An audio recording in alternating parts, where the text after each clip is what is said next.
Maître Thierry Delessal, bonjour. Bonjour. Président de la commission des statistiques des notaires de Paris, vous publiez régulièrement votre note de conjoncture sur l'évolution du marché à Paris et par extension en Île-de-France. Eh bien, on va voir avec vous cet état du marché, à la fois le bilan mais aussi les perspectives. Tout d'abord, si on prend un petit peu de hauteur, diriez-vous que le marché de l'immobilier suscite toujours de l'engouement ou est-ce qu'il y a eu un ralentissement ? On pouvait penser, on n'a pas arrêté de dire depuis 6 mois que après 2 années exceptionnelles, eh bien, le marché allait se normaliser. Donc forcément, normaliser, ça veut dire qu'après 1 200 000 transactions sur la France entière, on allait arriver aux alentours d'1 million, ce qui est encore très très bien. Et donc évidemment, il y a quelques journalistes qui ont titré « ça y est, le marché s'écroule », alors qu'on anticipait cette baisse. Et contre toute attente, on n'y est pas encore à cette baisse, puisque les transactions qu'on a enregistrées encore fin mars, donc ok, c'est les promesses de vente de la fin de l'année dernière, mais quand même, on est à 1 175 000 transactions. Donc 25 000 de moins, on ne peut pas dire que ça se normalise. Nous, on s'attendait à arriver à 1 million. C'est un marché qui est toujours dynamique, en fait. Archi-dynamique. Ouais. Archi-dynamique, oui. Alors bon, c'est vrai qu'on est toujours dans les tendances... Là, il n'y a pas évidemment les effets de l'Ukraine. Donc, oui, parce que là, on analyse, c'est ça, le premier trimestre 2022. Voilà, qui sont les avant-contrats de la fin 2021. Donc, est-ce que l'Ukraine va bloquer le marché ? Nous, on ne le pense pas, en tout cas, on ne le voit pas dans nos études. C'est vrai que ce mouvement de normalisation, ça va peut-être accélérer. Il y a beaucoup de facteurs. Il n'y a pas que l'Ukraine, il y a l'inflation, il y a beaucoup de choses. C'est un retour à la raison dans un contexte aussi d'incertitude ? C'était raison, en tout cas, c'est vrai que c'était trop exceptionnel et c'était, j'ai envie de dire, des années Covid, ces années immobilières à 1 200 000 transactions. Parce que c'est pas que la France, c'est toute la planète qui n'avait qu'une seule envie, c'était de déménager. Ils avaient été enfermés pendant plusieurs mois et donc le réflexe c'était je veux déménager, que je sois locataire ou propriétaire. Et donc ça, il y a eu un flux assez fort en 2020, 2021. Et 2022, on le voit encore, ça va encore durer, parce que déménager, c'est pas si facile que ça. Il faut aligner un peu les planètes entre les enfants qui passent du primaire au secondaire ou aux études supérieures, vous et votre conjoint, il faut être, si possible, en télétravail, peut-être changer de boulot, voire changer de vie. Et ça, quand on a envie de convaincre son conjoint de changer de vie et que lui, il n'a pas envie, c'est du boulot. Mais ça prend du temps. Ça, vous le voyez dans vos études, ça continue. C'est un mouvement qui continue. Oui. D'accord. Est-ce que vous sentez aussi quelque chose qu'on avait peut-être un petit peu oublié, c'est la négociation finalement sur les biens. C'est quelque chose qui revient, qui revient, et là ça sur l'Île-de-France particulièrement, et un peu aussi en province, c'est dans les marchés tendus, où on peut négocier. Donc marché tendu, mais du côté acquéreur. En fait, on constate aujourd'hui qu'il y a un marché en Île-de-France, il y a un marché vendeur et un marché acquéreur. Et le marché vendeur, c'est encore les maisons, parce que tout le monde veut des maisons. Donc moi, avec ma petite maison, ou ma grosse maison, parce qu'aujourd'hui c'est des grosses maisons qui se vendent, je suis le roi du pétrole parce que j'ai plein d'acquéreurs. Donc, il n'y a pas de négociation possible. En revanche, les appartements, là, sur l'Île-de-France, oui, là, il y a de la négociation parce qu'il y a eu pas mal de stocks. Les gens se sont rués, si je puis dire, sur les maisons. Donc, il y a une pénurie de maisons. Il n'y a pas trop de pénurie d'appartements. Ça va commencer. On est en train de constater que les stocks sont en train de... Mais pour le moment, on est encore en marché, là, ici, à acquéreurs. Et là, donc, les acquéreurs négocient parce qu'il y a moins d'acquéreurs que pour les maisons par rapport aux biens qui sont vendus. Alors justement, avant d'aborder l'Île-de-France, on va commencer par Paris, Paris intramuros. Vous êtes d'accord ? On va voir notamment la carte. Alors voilà la carte des arrondissements à Paris, et on a donc 6 arrondissements sous la barre des 10 000 euros par mètre carré. Ça, c'est le premier trimestre 2022. Commentaire, Maître Delessal ? Écoutez, ce qu'on voit déjà, c'est que ça baisse dans beaucoup d'arrondissements. Mais ça baisse, c'est toujours pareil. C'est des baisses de 1 ou 1,5 ou 2%. Là, vous n'avez pas cette carte-là, mais on le voit en fonction des arrondissements, ça peut baisser de quelquefois 3 ou 4% sur un an, bien sûr. Hein. Mais il y en a d'autres aussi qui montent. Je me souviens que le 5e, par exemple, monte de 5%. Donc tout ça n'est pas égal.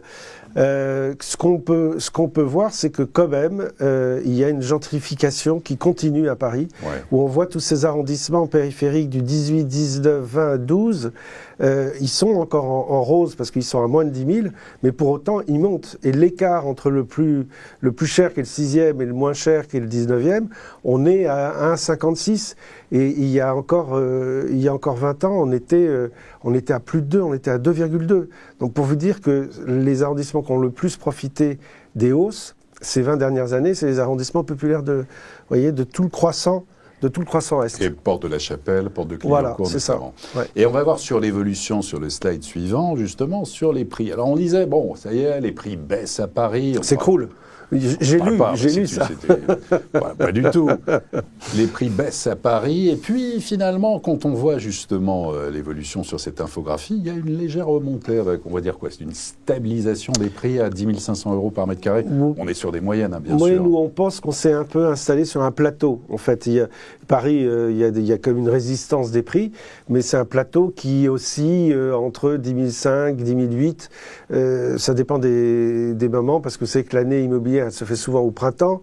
Au printemps, il y a un petit peu plus d'acquéreurs qu'en hiver, forcément. Donc, du coup, il y a plus de résistance des prix, voire même des remontées de prix. Aujourd'hui, on se dit que cette stabilité, elle est bienvenue, parce que monter à 11 000, ça effrayait tout le monde, et à juste titre. Donc, par contre, de passer en dessous de la barre des 10 000, on a fait le calcul que si on baisse comme ça, même que de 2% par an, on n'est pas arrivé sur la moyenne parisienne à 10 000 avant 2 ans et demi. Donc on y est sur certains arrondissements, bien sûr, mais pas sur la moyenne parisienne. Donc voilà, moi cette pause, je la trouve bienvenue, parce que ça fait un petit peu... Mais ça a fait revenir des acquéreurs. Combien de transactions, maître Delessel, d'ailleurs, pour avoir en tête le nombre de transactions à Paris intramuros? En fait, c'est cette stabilité des prix, je pense, qui a fait revenir les acquéreurs à Paris, qui se sont dit, tiens, les taux sont très bas, même s'ils remontent, ils sont encore très bas, les prix se calment, c'est peut-être le moment d'aller sur le marché parisien.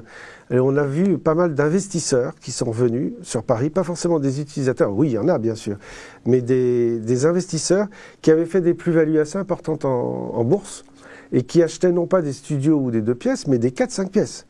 Donc pour vous donner une idée, c'était des grosses plus-values qu'ils ont fait. Voilà, et donc du coup on est arrivé à 37 500 transactions sur 12 mois, ce qui est un très bon cru, parce que les très très belles années, on arrivait à 39 000. On a rarement atteint les 40 000 transactions sur Paris. Donc vous voyez, si vous avez un chiffre à retenir, c'est ça, c'est 10 000 transactions par trimestre. On a beaucoup de mal à l'atteindre. Et là, il y a encore 9 mois, on était en train d'atteindre les 30 000. On était en train de descendre à 30 000 transactions. Et mécaniquement, à 30 000 transactions, le marché, là, par contre, baisse beaucoup. Là, on peut dire que c'est une petite correction, quoi. Ou une pause. Et le fait qu'il y ait de plus en plus de location, le fait de location type Airbnb, on va dire, d'acquéreurs qui achètent, d'investisseurs pour mettre en location... sur Airbnb plutôt qu'en location classique, voire en meublé, c'est une tendance que vous observez à Paris? Je crois que là, ça s'est un peu arrêté, cette histoire. Parce que, nous, évidemment, on parle de toute la législation lors de nos rendez-vous, mais ça peut attirer encore des gens, mais le problème, c'est qu'à Paris, Paris a quand même fait... La ville de Paris fait la guerre à ça. Maintenant, ils ont rendu un arrêté en janvier où ils font la guerre au Airbnb dans les commerces, qui sont transformés en Airbnb. Donc avant, c'était que les appartements. Il y a ça, il y a les copropriétaires qui aujourd'hui, jusqu'à présent, il y en a pas mal qui fermaient les yeux. Maintenant, ils se bagarrent et les tribunaux leur donnent raison. Donc ça y est, il y a des jurisprudences, la Cour de cassation est arrivée pour donner de nouveaux arguments. Maintenant, on parle de la tranquillité. Vous voyez, alors que c'était pas forcément... Donc vous dites en fait qu'il y en a moins maintenant. Il y en a moins. Et il y a un transfert quoi? Vers la location meublée, sur le meublé annuel. On constate pas mal d'acquéreurs parce qu'il y a un statut fiscal intéressant. Donc c'est pas forcément le rendement qui attire, c'est plutôt le système fiscal du meublé réel qui fait que là on va sur du meublé annuel, parce que c'est plus souple, on peut se séparer du locataire plus rapidement. Mais il faut avouer quand même que ceux qui investissent à Paris, ils ne cherchent pas forcément le rendement.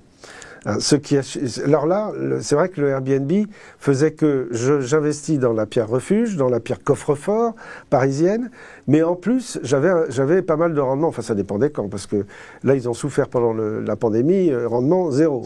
Hein. Bon, et c'est un peu pour ça d'ailleurs qu'ils sont allés sur le meublé annuel, parce que le meublé annuel, ben voilà, vous êtes plus tranquille. Et en matière, alors là aussi, où les gens font de plus en plus attention, les acquéreurs potentiels, sur les travaux, justement, vous le disiez, la rénovation énergétique, ces fameuses lettres F et G, où on ne pourra plus louer, mettre en location, est-ce que c'est quelque chose, c'est une tendance que vous observez, et puis comment l'appliquer à Paris? Ben déjà, la tendance, c'est avec les nouveaux diagnostics, on voit que le curseur est beaucoup plus sévère qu'avant. Et on constate plus de F et G, mais c'est dû au nouveau diagnostic. C'est pas le bien qui a changé. Hein, avant, on prenait en compte les factures. Maintenant, on prend en compte les qualités intrinsèques du bien. Donc, c'est plus du tout les mêmes critères. Ce qui fait qu'on se retrouve avec beaucoup plus de F et G. On le verra parce que régulièrement, tous les ans, on fait ce qu'on appelle l'immobilier vert, les statistiques de l'immobilier vert. Donc, on le verra l'année prochaine. Je pense que là, on va constater que d'un seul coup, ça y est, le parc immobilier français est devenu une véritable passoire thermique, alors qu'il n'a pas changé. En réalité, il s'améliore. Et alors là, on a fait des statistiques depuis 10 ans où on a vu que, aussi bien en France qu'en Île-de-France, ben, les gens, quand ils achètent, ils rénovent. Alors, ils n'avaient pas forcément en tête la rénovation thermique, mais pour autant, en changeant la chaudière, en changeant les fenêtres, il y a quand même des progrès. Et on a vu que les parts de marché dans les biens vendus étaient passées de 17 à 11% de F et G, justement. Ça, c'était sur la France entière. En Île-de-France, c'est un petit peu plus, je crois que c'est aux alentours de 13 ou 14 de F et G constatés l'année dernière. Donc, c'est pas les 33% qu'on nous annonce. Il n'empêche que aujourd'hui, c'est vrai que quand quelqu'un achète, il tient compte de ça, beaucoup.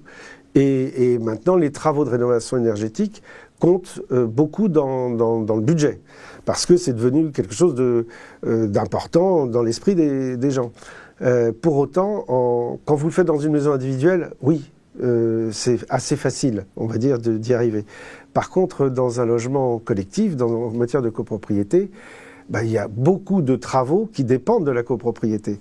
Et là, c'est beaucoup plus problématique. Alors heureusement, la loi en a tenu compte et ne pénalisera pas les gens s'il est demandé à la copropriété de faire des travaux de rénovation, d'isolation thermique par le toit, par le sol ou par l'extérieur, et que c'est refusé. Alors, il faut quand même que vous fassiez vos travaux à l'intérieur, de ce que vous pouvez, changement de chaudière, peut-être d'huisserie, ça dépend si c'est des parties communes ou des parties privatives, hein, ça c'est en fonction du règlement de copropriété, et puis l'isolation également des murs à l'intérieur. Mais là, ça peut vous réduire beaucoup votre surface, parce que on m'a raconté qu'une isolation efficace, aujourd'hui, efficace et pas chère, c'est 8 cm d'épaisseur, les cloisons à mettre en intérieur. Donc je ne sais pas si vous voyez la réduction de surface. Alors quand vous payez plus cher, l'isolation efficace peut être jusqu'à 4 cm. Mais vous le voyez d'ailleurs dans les Leroy Merlin, on voit l'épaisseur des cloisons, mais 8 cm, c'est énorme.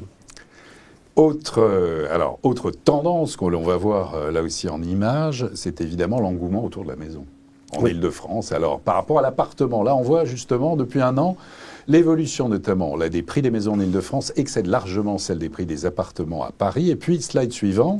Oui, ça, on a fait un graphique assez intéressant parce que on voit très bien les maisons, vous voyez, la courbe violette qui, depuis 20 ans, était un peu, je dirais pas badée, mais il n'y avait pas un engouement comme depuis, on le voit il y a 2 ans, les lignes se sont croisées et on voit par exemple Paris qui est la ligne verte, qui a toujours eu tendance depuis 20 ans à tirer les prix vers le haut, c'est toujours Paris qui augmentait le plus.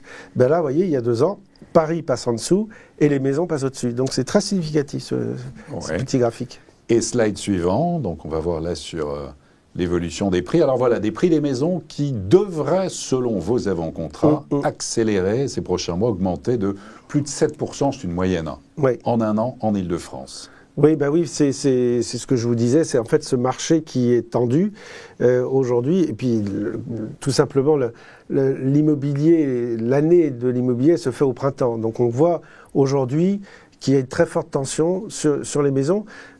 Mais à la limite, on n'est peut-être pas... On est assez sage parce qu'on a enregistré sur la France entière, c'est 10%.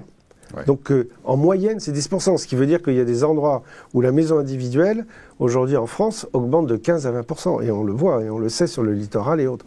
Bon voilà, donc ça, c'est la moyenne en Île-de-France, c'est 7%, c'est beaucoup. C'est beaucoup, hein, mais comme on l'a vu sur le graphe précédent, c'est plus un rattrapage en réalité des maisons sur les appartements. Parce que les maisons, pendant très longtemps, c'était un marché assez sage. Et là, c'est vrai que depuis 2 ans, le marché remonte très très fort. Pour terminer, Maître Delessal, qu'est-ce qui permettrait de fluidifier le marché des transactions, et au contraire de le freiner ou de le bloquer? Alors, vous avez déjà les taux d'intérêt. Les taux d'intérêt, c'est quand même le carburant qui fait que, et là, ça ne dépend pas forcément ça dépend vraiment de l'environnement économique mondial. Donc, ce qu'on peut constater, c'est que tout de même, les taux montent. C'est vrai qu'ils montent, mais ils étaient arrivés tellement bas que c'en était même, je ne sais pas, risible. Mais et ils restent bas par rapport à l'inflation aussi. Mais c'est ça, c'est ce que j'allais vous dire. C'est qu'aujourd'hui, voilà, quand vous empruntez à 2, bon, peut-être un petit peu plus de 2, ça dépend des profils, et vous avez une inflation qui approche les 5 maintenant, on retrouve ce qui se passait il y a 20 ans, où vous aviez des inflations à plus de 2 chiffres, et les taux d'intérêt étaient à 2 chiffres, mais ça n'effrayait personne. Donc, bon, j'ai envie de dire que c'est pas encore trop ça peut désolvabiliser certains ménages, c'est vrai, parce qu'il y a le taux d'usure qui vous savez, qui bloque un petit peu les banques. Qui est à 2,43 sur 20 ans pour l'instant. Donc on ne peut pas dépasser ce taux d'usure. Et par contre, le taux pratiqué des banques, ils ont l'alentour de 2, 2,20. Donc la marge est très très faible pour certains ménages. Donc économiquement, ça voilà l'une des raisons du frein. Et qu'est-ce qui permettrait de... Si vous avez des propositions de fluidifier plus le marché. Il y a toujours des propositions fiscales que nous avons dans notre poche, si je puis dire. Le classique, c'est les droits de mutation. Parce que les droits de mutation, quand vous achetez ce qu'on appelle vulgairement les frais de notaire, et dans ces frais de notaire, en fait, 90%, c'est des taxes, c'est des droits de mutation, vous payez 6,5% de frais à l'État. Alors l'État et la commune. Donc si ces frais baissait en dessous de 5 à 4 ou comme en Angleterre, à certains endroits, en Angleterre, vous payez, ça dépend des biens, mais vous payez quelquefois 1 ou 2%. Eh ben vous n'avez plus besoin d'amortir ces droits de mutation. Parce que quand vous achetez et que vous payez 7 ou 8% de frais, vous vous dites avant de le revendre, il faut que j'amortisse, il faut d'abord que la maison monte et que j'amortisse tout ça. Bon, donc ça, c'est un des moyens. Et un autre moyen aussi, c'est toujours fiscal, mais c'est cette plus-value, cet impôt de plus-value, qui est quand même passé à 30 ans, plus-value et prélèvements sociaux.